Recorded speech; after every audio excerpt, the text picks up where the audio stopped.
like a relay race when I run up in the spot.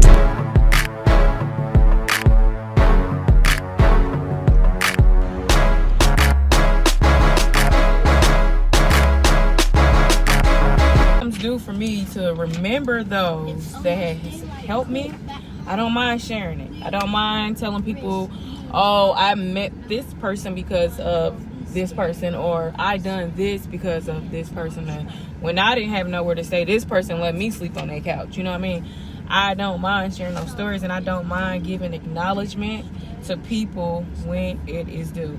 I want to tell you this story. I was just talking to a friend of mine, and I was talking about the story of Joseph.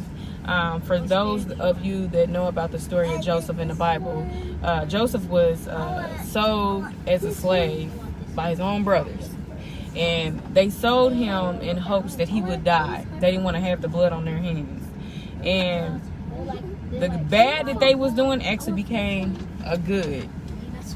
So Joseph got sold as a slave. He ended up working for Potiphar. Potiphar had favor over him, and so he liked him so much he put him in charge of his whole entire house, as well as his finances. Now, the only thing Joseph knew that he could not touch was Potiphar's wife, and he did not want to.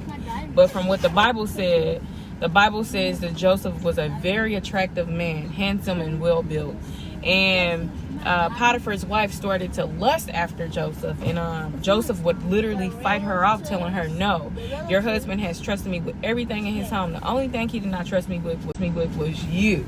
So, hey niece. So he said, I'm not gonna sleep with you. Well, she became obsessed, and she lied and said that Joseph tried to rape her. Joseph went to prison, and even while he was in prison, see, the devil thought he was throwing stuff in him, and he thought he was going to break, but he didn't. Even while Joseph was in prison for some years, God still had favor over him. All of the guards started to like Joseph, and they put him in charge of certain duties.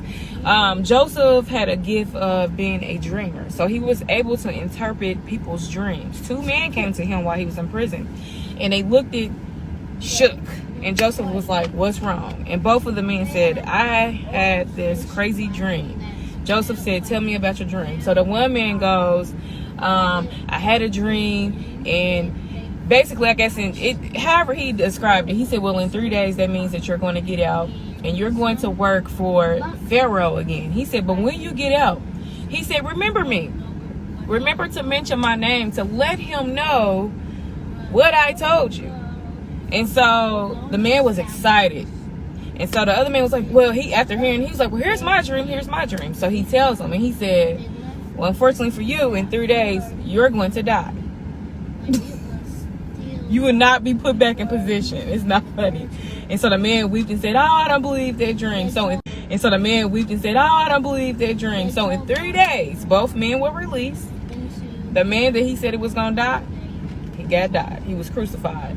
The man he said that would be working back for Pharaoh, he was placed back as his cupbearer. So he had his position. And lo and behold, the man forgot about Joseph. Okay? See, God has a way of working things. And I'm telling this story because it's still the same thing that happened then is currently happening now. Generation after generation, it just repeats itself. Okay? So he forgot about Joseph. But Pharaoh had this dream, and none of his musicians could tell him about this dream. Okay, nobody can help him. And then the guy, the cupbearer, he remembered Joseph after some years. He said, oh, there was a guy in prison when I was there that told me my dream, and it happened, and I'm back working for you. And Pharaoh said, who is he and what's his name? And so the man told him, and he told his guards, immediately go get him out of prison, release him out of prison, because I need to know about this dream. But before you bring him back, I want you to bathe him and give him the most royal perfumes and clothe him in these robes before you bring him back. See how God works? Because this happened in real life. You know, he had to go through something. He had to go through something in order to appreciate where he came from. Do you hear me? And so when he brought him to the palace, they said Joseph was fine. I mean, with head and stuff, I'm gonna say fine. I could just imagine how he walked up into that royal palace smelling good, looking good. You know what I mean? They even cut his hair. And so when he stood in front of Pharaoh, he told him what his dreams meant. Pharaoh felt at peace when Joseph told him what his dream was about. And Pharaoh had favor over Joseph. Joseph was free from prison, y'all. Do you hear me? There is hope in this story. There is possibility in this story. Like I said, those same things that happened then, they are happening today. And I just want to encourage someone. If somebody is helping you, do not get beside yourself and forget those that have helped you. It will not make you look weak or less important if you acknowledge the things that people does for you. Do you hear what I'm saying? I'm the living testament. I'm not just talking this story because I read it in the Bible. I actually went through it. So me going through it and actually reading that story gave me more of a motivation to know that there is always something promising in the future, and there is always room for me to help somebody so that they can help somebody. So I wanted to go on. If I'm helping you or I done this, I want you to take that and you do the same. Okay, I had to share that story because it affects us in our everyday.